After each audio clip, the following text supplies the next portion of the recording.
بسم اللہ الرحمن الرحیم۔ ایپیسوڈ 12۔ کتاب کا نام سمندر کا بیٹا، مصنف ایم راحت۔ سمندر کی ہولناک لہروں کی آغوش سے نمودار ہونے والے ایک بچے کی انوکھی داستان، جسے قدرت نے عجیب صفات سے نوازا تھا، حسن و عشق کی حشر سامانیاں، انوکھے واقعات اور ایڈونچر سے بھرپور۔ شیرازی اپنے من پسند مشغلے میں مصروف تھا، لیکن ڈاکٹر شرف کو بھی ایک ایسا تحفہ دے دیا گیا تھا جس نے اس کی راتوں کی نیندیں حرام کر دی تھیں۔ وہ دن رات اس معاملے کو حل کرنے میں مصروف رہتا تھا۔ اسے دردانہ کا بھرپور تعاون حاصل تھا۔ ایک دن دردانہ اس کے پاس پہنچی تو وہ بخار میں مبتلا تھا۔ اوہو انکل، بخار ہے آپ کو؟ آپ نے کسی ڈاکٹر سے رجوع کیا؟ میری بات پر یقین کرو گی دردانہ، غالباً 30 سال گزرے میں نے کسی ڈاکٹر سے رجوع نہیں کیا ہے۔ 30 سال؟ ہاں، پورے 30 سال۔ آپ کی صحت قابل رشک ہے انکل۔ نہیں بیٹے، ایسی کوئی بات نہیں، میں بارہا چھوٹی موٹی بیماریوں کا شکار رہا ہوں، بس میں نے اپنی خود اعتمادی سے ان کا علاج کیا ہے اور ہمیشہ اس میں کامیاب رہا ہوں۔ یہ عمدہ بات ہے انکل، لیکن حالات یکساں نہیں ہوتے، عمر بھی ایک حیثیت رکھتی ہے۔ میں آپ کو ڈاکٹر کے پاس لے کر چلوں گی۔ بیٹے، میرے موجودہ بخار کی ایک وجہ ہے، شعبان۔ دردانہ اسے عجیب سی نظروں سے دیکھتے ہوئے بولی، وہ کیسے انکل؟ وہ میرے ذہن میں الجھا ہوا ہے، تم مجھے بتاؤ، تم اس کے بارے میں کچھ نہیں سوچتی؟ ضرور سوچتی ہوں انکل، لیکن میرے خیال میں آپ نے اسے خود پر بہت زیادہ طاری کر لیا ہے۔ بے شک وہ ایک انوکھی شخصیت کا مالک ہے، لیکن خالق نے اس کائنات میں کروڑوں عجوبے پیدا کیے ہیں۔ لاتعداد چیزیں ہماری سمجھ سے باہر ہیں۔ اگر کائنات پر ایک تصوراتی نگاہ ڈالی جائے تو نہ جانے کیا کیا ایسا نظر آتا ہے جو ہماری سمجھ سے باہر ہے۔ ہم سمجھتے ہیں مگر سمجھنے میں ناکام رہتے ہیں۔ وہ ایک جیتا جاگتا انسان ہے، ہم جیسا، تم جیسا، ڈاکٹر شرف نے کہا۔ بہت سے جیتے جاگتے انسان ہماری نگاہوں کے سامنے ایسے گزرے ہیں ڈاکٹر، جن کے بارے میں آج تک کوئی تحقیق نہیں ہو سکی۔ وہ نارمل نہیں تھے، انہوں نے ناقابل یقین کردار کا مظاہرہ کیا، لیکن ہم آج تک ان پر ریسرچ کرنے میں ناکام رہے۔ چند نام بالکل سامنے ہیں۔ چنگیز خان ایک وحشی جنگجو بہرطور ایک عام انسان ہی تھا۔ کوئی بھی ایسی خصوصیت نہیں پائی جاتی تھی اس میں جو اسے کسی بھی عام انسان سے منفرد کر دے۔ جو کچھ کرنا تھا کر کے بالآخر وہ ختم ہو گیا۔ ہٹلر، مسولینی، یہ تو سامنے کے نام ہیں۔ اگر گہرائی میں غور کیا جائے تو ایسے بے شمار انسان ہیں جنہوں نے نارمل ہونے کا ثبوت نہیں دیا، منفرد رہے اور بالآخر اپنی انفرادیت کے ساتھ ختم ہو گئے۔ لیکن اس کے لیے بیمار پڑ جانا تو مناسب نہیں ہے نا انکل؟ ڈاکٹر شرف کے ہونٹوں پر مسکراہٹ پھیل گئی۔ واہ، اس طرح تو تم نے میرا مقام بڑھا دیا مائی ڈیئر، یعنی تم مجھے بھی تاریخ کے اب نارمل انسانوں میں شمار کر رہی ہو جو کوئی ایسا ناقابل یقین کارنامہ سر انجام دے کر مر گئے۔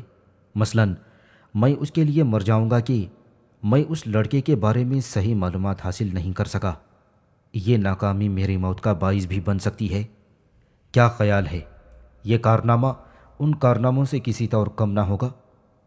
ڈاکٹر شرف نے پرمزاح انداز میں کہا، اور پھر دردانہ ہنسنے لگی۔ نہیں انکل، ہمیں آپ کی ضرورت ہے۔ براہ کرم یہ ساری باتیں خود پر طاری نہ کر لیجئے۔ ہم لوگ کوشش کر رہے ہیں، مجھے بھی تو دیکھیے، میں تو اس وقت سے اس کی شناسا ہوں جب سے ہم اسے اس بستی سے لائے ہیں۔ بلکہ آپ یوں سمجھ لیجئے کہ شیرازی صاحب اس کی جانب متوجہ نہیں ہوئے تھے۔ میں نے ہی اسے دیکھا تھا اور میں نے ہی اس کے حصول کے لیے ضد کی تھی، اس بے یقینی کے ساتھ کہ ہم اپنے مقصد میں کامیاب بھی ہو سکیں گے یا نہیں۔ یہ صرف اتفاق ہی تھا کہ وہ ہمیں حاصل ہو گیا۔ میں دن رات اس کے ساتھ رہتی ہوں، آپ یقین کریں انکل، اس کی بے پناہ صلاحیتیں ہر شخص کو حیران کر دیتی ہیں۔ اس کے لیے ہم نے تعلیمی ماحول کا بندوبست کیا ہے اور کچھ افراد اس کی تربیت پر مامور ہیں۔ وہ حیرت سے اسے دیکھتے رہ جاتے ہیں کیونکہ اس کے اندر سب کچھ سمجھ لینے کی بے پناہ صلاحیتیں موجود ہیں۔ وہ اکثر مجھ سے اس کا تذکرہ بھی کرتے رہتے ہیں اور میں اس کے بارے میں سوچتی بھی ہوں، لیکن انکل، بیمار پڑ جانا دانش مندی نہیں ہے۔ اس پر ڈاکٹر نے کہا، بس ذرا سی یہ گرہ کھل جائے کہ آخر یہ سب کیا ہے تو یوں سمجھ لو کہ میں ٹھیک ہو جاؤں گا۔ اس کے بعد وہ مختلف موضوعات پر باتیں کرتے رہے۔ کچھ دیر کے بعد ڈاکٹر شرف نے کہا، شعبان کہاں ہے؟ اپنی پسندیدہ جگہ پہنچ گیا ہے۔ آپ نے اسے اجازت دے دی ہے کہ وہ مینار میں جا کر سمندر کا جائزہ لے سکے، سو اس کے لیے اس سے دلچسپ مشغلہ اور کوئی نہیں ہو سکتا۔ سمندر سے اس کا غیر معمولی لگاؤ بھی عجیب ہے، یوں لگتا ہے جیسے اسے سمندر سے عشق ہو۔ ہاں انکل، اس میں کوئی شک نہیں، سمندر کے تذکرے سے وہ بہت خوش ہوتا ہے، اور حیرت انگیز بات یہ ہے کہ اس نے اپنی رہائش گاہ میں ایسی تصاویر لگائی ہوئی ہیں جو سمندر کی ہیں۔ اچھا یہ بتاؤ، یہ تصاویر اس نے کہاں سے حاصل کی؟ میں نے ہی خریدی ہیں، اس کی پسند کے مطابق۔ ہم لوگوں سے وہ اتنا بے تکلف ہے کہ اپنی پسند کا بآسانی اظہار کر دیتا ہے۔ جو چیز بھی ضروری ہو اس کی فرمائش کر دیتا ہے۔ عام حالات میں وہ صرف ایک بچہ ہے انکل، لیکن بہت ذہین اور سمجھدار بچہ۔ اس کا راز ایک نہ ایک دن کھل جائے گا، ڈاکٹر نے کہا۔ معمولات یوں ہی جاری تھے۔ پھر ایک دن ڈاکٹر شرف نے دردانہ کو بتایا کہ وہ کچھ عرصے کے لیے ملک سے باہر جا رہا ہے۔ لیکن کہاں انکل؟ بس یوں سمجھ لو کہ کبھی کبھی میں اس قسم کے معاملات میں دلچسپی لے لیتا ہوں۔ ایک کانفرنس ہو رہی ہے، اوشن ریسرچ کانفرنس۔ اس میں میرے کچھ دوست بھی شرکت کر رہے ہیں۔ کانفرنس غیر سرکاری نوعیت کی ہے۔ بس یوں سمجھ لو کہ ایک پینل ہے جو اپنے طور پر سمندری معلومات کے لیے کام کرتا رہتا ہے۔ کبھی کبھی تمام لوگ مل بیٹھتے ہیں۔ میرا بہت ہی عزیز دوست ڈاکٹر فریڈ ہے جس نے مجھے اس کانفرنس میں شرکت کی دعوت دی ہے۔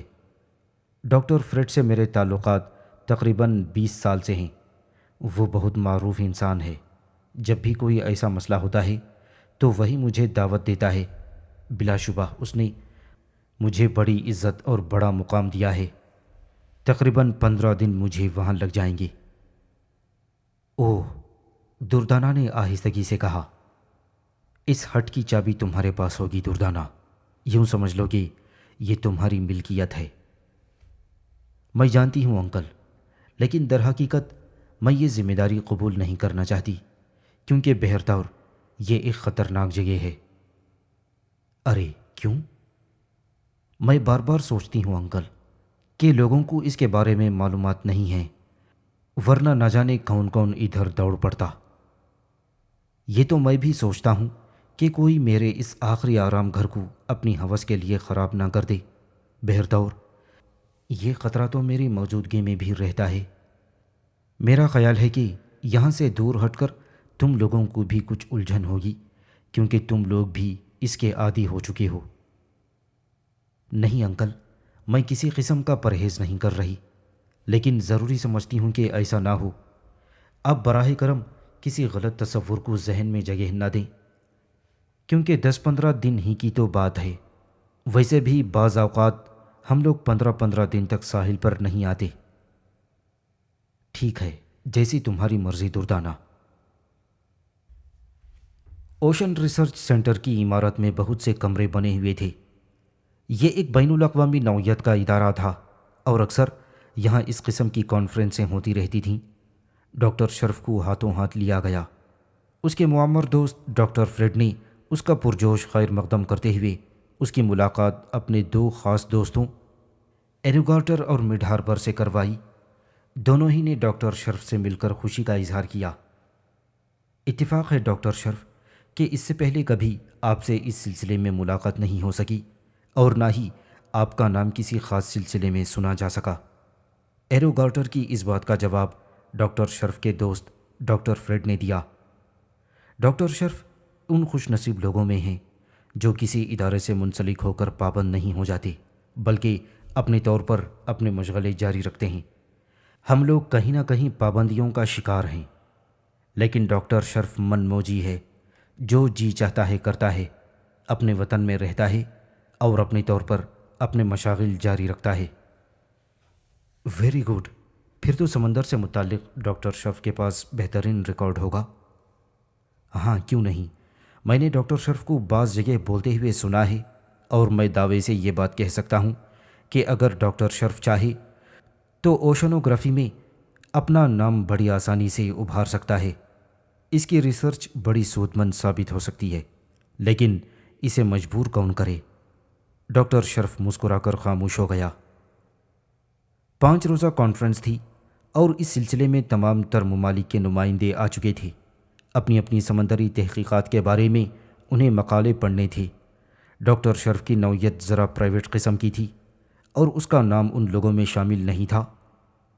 یہ صرف ڈاکٹر فریڈ کی کوشش تھی کہ اس نے ڈاکٹر شرف کو بھی اس کانفرنس میں طلب کر لیا تھا تاکہ وہ اپنے طور پر اس کانفرنس سے لطف اندوز ہو سکے اور نئی سمندری معلومات کے بارے میں واقفیت حاصل کر سکے۔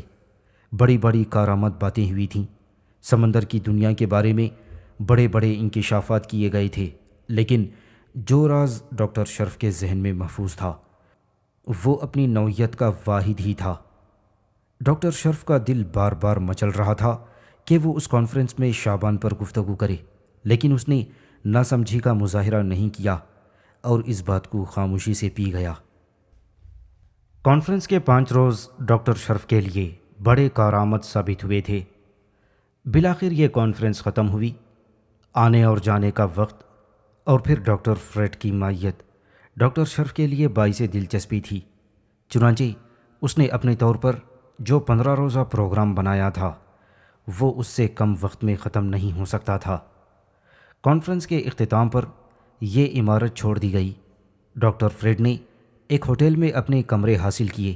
اس کا خیال تھا کہ وہ مزید کچھ روز رک کر اپنے طور پر کچھ کام کرے گا۔ اس سلسلے میں ایروگارٹر اور مڈ ہاربر بھی اس کے ہم نوا بن گئے تھے۔ یہ دونوں نوجوان بڑی ذہانت کے مالک تھے اور اس کا اعتراف ڈاکٹر شرف نے بھی کیا تھا، کیونکہ کانفرنس میں انہوں نے جو مقالے پڑھے تھے وہ بڑی گہری نوعیت کے تھے۔ بہرطور ڈاکٹر شرف اور فریڈ آپس میں اس سلسلے میں گفتگو کرتے رہے۔ ڈاکٹر شرف سے اب رہا نہ گیا۔ فریڈ اس کا پرانا دوست تھا اور انتہائی قابل اعتماد اور نفیس قسم کا آدمی تھا۔ مائی ڈیئر فرینڈ فریڈ، آج کل میں ایک ایسی الجھن کا شکار ہوں کہ سنو گے تو حیران رہ جاؤ گی۔ ڈاکٹر شرف، تم اور الجھن 2 متضاد باتیں ہیں، لیکن اس وقت یہ ایک سچائی ہے، اس لیے تم سے تذکرہ کیا ہے۔ فریڈ دلچسپی سے اس جانب متوجہ ہوا۔ تازہ ترین ریسرچ پر کچھ مضامین پڑھے گئے ہیں، وہ خاص طور سے میرے لیے باعث دلچسپی تھے، اور میں تمہاری توجہ اس سمت دلانا چاہتا ہوں جس میں سمندری مخلوق کا تذکرہ کیا گیا ہے۔ ہم بعض چیزوں کو صرف قصے کہانیوں کا درجہ دیتے ہیں، لیکن یہ بتاؤ، کیا یہ ممکن ہے کہ وہ بچہ جو اس سمندر میں پیدا ہو صرف تیرنے کی ہی نہیں بلکہ عجیب و غریب خصوصیات کا حامل بن جائے؟ تمہاری بات کچھ الجھی ہوئی ہے، ذرا وضاحت کرو ڈاکٹر شرف، فریڈ نے جواب دیا۔ تازہ ترین ریسرچ کے مطابق اگر انسانی بچہ کسی طرح پانی میں پیدا ہو جائے تو اس میں اتنی قوت ہوتی ہے کہ وہ اپنا بچاؤ کرتے ہوئے سطح پر آ کر سانس لے سکے اور عارضی طور پر اپنی زندگی بچا سکے۔ لیکن اس قسم کے تجربات آج تک باقاعدہ کیے گئے ہیں۔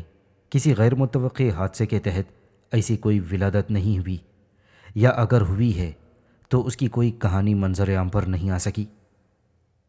ڈاکٹر فریڈ کچھ سوچنے لگا اور پھر اس نے کہا، ہاں، اس میں کوئی شک نہیں ہے کہ کسی حادثے کے تحت ایسا کوئی تجربہ ہمارے سامنے نہیں آیا کہ پانی میں پیدا ہونے والا بچہ کسی طرح اپنی طور پر بچ گیا ہو۔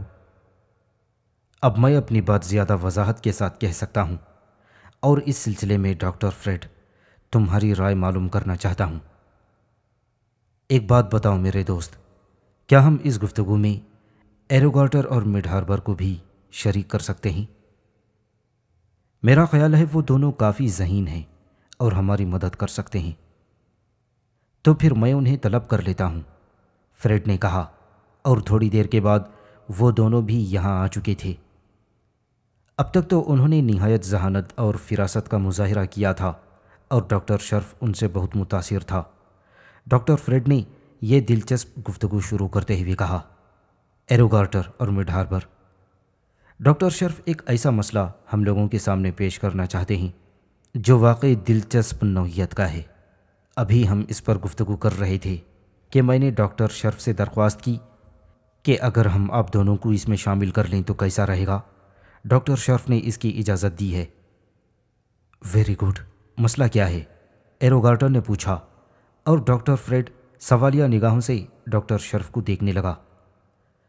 تب شرف نے کہا، مختصراً الفاظ میں اپنے دوست ڈاکٹر فریڈ کو یہ مسئلہ بتا چکا ہوں۔ چونکہ آپ اس سے ناواقف ہیں اس لیے میں اسے دہراتا ہوں۔ ہم نے آج تک جو معلومات حاصل کی ہیں، خصوصاً اس کانفرنس میں بھی اس کے بارے میں گفتگو کی گئی ہے، یعنی ایک ایسا بچہ جس کی ولادت پانی میں ہوتی ہے اپنے اندر وہ صلاحیتیں رکھتا ہے کہ وہ پانی کی سطح سے چہرہ اٹھا کر آکسیجن لے سکے اور تھوڑی سی تیرنے کی صلاحیتیں بھی حاصل کر سکے۔ یہ تجربات تازہ ترین ہیں اور ان کے بارے میں یقیناً آپ کو علم ہوگا کہ کانفرنس میں بھی مقالے پڑھے گئے ہیں۔ میں فریڈ سے یہ کہہ رہا تھا کہ کیا ایسی کوئی ولادت جو گہرے پانی میں ہوئی ہو، وہ بچہ کوئی خاص نوعیت اختیار کر سکتا ہے؟ ایسا کوئی واقعہ ابھی تک ہمارے علم میں نہیں آیا، لیکن اس سلسلے میں ایک بہت اہم سوال ہے ڈاکٹر شرف۔ اگر بچے کی ولادت ہوگی تو ٹھہرے ہوئے اور کم پانی کا تصور نہیں کیا جا سکتا۔ فرض کیجئے کسی ڈوبتی ہوئی عورت کے ہاں اگر یہ ولادت ہو جائے تو ظاہر ہے کہ ڈوبنے کی جگہ گہرا پانی ہوگا، دریا ہوگا یا سمندر۔ سمندر میں اگر ولادت ہو جاتی ہے تو بہت سے مسئلے سامنے آتے ہیں۔ مثلاً پہلی بات تو یہ کہ اتنے تیز پانی میں وہ کمزور اور ناتواں بچہ کیسے اپنا بچاؤ کر سکتا ہے؟ اس کے ساحل تک پہنچنے کا تو سوال ہی پیدا نہیں ہو سکتا۔ اگر وہ گہرے دریا میں ہے تو پھر دریا کے بہاؤ کا مقابلہ کرنا اس کے لیے ناممکن ہے، خصوصاً یہ کہ مقابلے کا تصور ہی اس کے ذہن میں نہیں ہوگا۔ اگر ہم کسی ساکن جھیل کی بات کرتے ہیں تو اس میں یہ تو ہو سکتا ہے کہ وہ بچہ اپنا تھوڑا سا بچاؤ کر سکے، لیکن گہرے پانی کی اپنی ایک قوت ہوتی ہے اور وہ قوت اسے بہر طور جینے نہیں دے گی۔ ہاں، اگر تجرباتی طور پر کسی چھوٹے سے تالاب میں جس میں پانی کی مقدار اتنی کم رکھی جائے کہ پانی کی اپنی قوت نہ ہونے کے برابر ہو تو یہ ممکن ہو سکتا ہے۔ اس کے علاوہ اگر اس کی ولادت سمندر میں ہوتی ہے تو پھر پانی کا زہر اور سب سے بڑی بات آبی جانور، چھوٹی چھوٹی مچھلیاں اسے اپنا لقمہ تر بنا سکتی ہیں۔ یہ ممکن نہیں ڈاکٹر، اور میرا خیال ہے کہ ایسی بات کبھی سامنے نہیں آ سکتی، مڈ ہاربر نے جواب دیا تھا۔ ڈاکٹر شرف کے چہرے پر ایک تشویش بھری مسکراہٹ پھیل گئی۔ اس موضوع کو شروع کرنے کا مقصد ہی یہی ہے مائی ڈیئر فریڈ، کہ ایسی ایک بات سامنے آ چکی ہے۔ ڈاکٹر فریڈ بھی یہ الفاظ سن کر چونک پڑا اور تینوں نے بیک وقت کہا، کیسے اور کہاں؟ ان تینوں کے چہروں پر شدید دلچسپی کے آثار نمودار ہوئے تھے۔ ان کا پروفیشن ہی یہی تھا اور جدید ترین سمندری معلومات حاصل کرنا ان کے لیے انتہائی دلچسپی کا باعث تھا۔ تینوں متجسس نگاہوں سے ڈاکٹر شرف کو دیکھ رہے تھے۔ ڈاکٹر شرف نے پرخیال انداز میں کہا، ایک بچہ ایک ماہی گیر کے ہاں پیدا ہوتا ہے، ماہی گیر اور اس کی بیوی جس کے ہاں بچے کی ولادت کا وقت قریب تھا سمندر میں مچھلیاں پکڑنے گئے تھے۔ اور پھر ڈاکٹر شرف نے پوری تفصیل کے ساتھ ان لوگوں کو شعبان کی ولادت سے لے کر اب تک کے واقعات بتا دیے۔ خصوصی بات یہ ہے فریڈ کہ اس کی جسمانی ساخت میں کوئی تبدیلی نہیں ہے۔ اس کے پھیپھڑے عام پھیپھڑوں کی طرح ہیں۔ اس کا سارا نظام بالکل انسانی ہے۔ خشکی میں بھی وہ اتنی تیز نہیں دوڑ سکتا جتنی تیز رفتاری کا مظاہرہ وہ سمندر میں کر سکتا ہے۔ میں تم لوگوں سے یہ سوال کرتا ہوں کہ کیا صرف ان صلاحیتوں کی وجہ یہ ہے کہ اس کی ولادت پانی میں ہوئی ہے؟